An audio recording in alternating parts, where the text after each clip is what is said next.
Set up your scene, then switch to the compositing workspace. Enable Use Nodes and activate either Enable Cryptomatte Material or Enable Cryptomatte Object, depending on your needs. Perform a quick render to capture the necessary data. High sample settings are not required.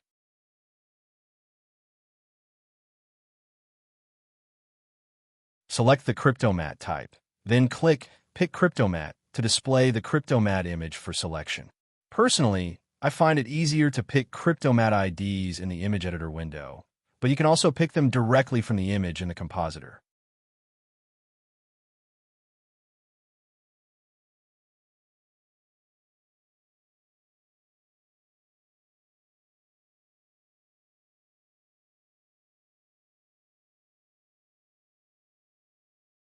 You can add multiple Cryptomatte nodes to isolate different mattes as needed.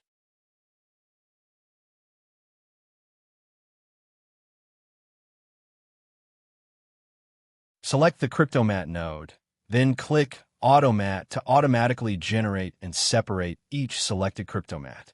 This will create a node group and a file output node to save the picked mattes to your chosen folder.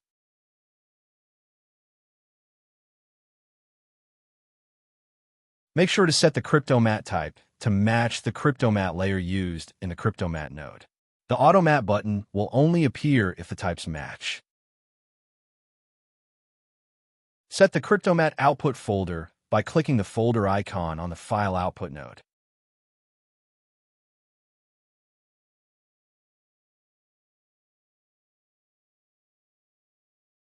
Now you can render with high-quality settings.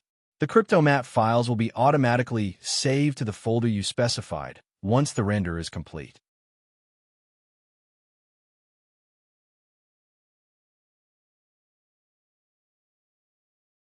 You can view a simple tutorial by enabling the tutorial checkbox.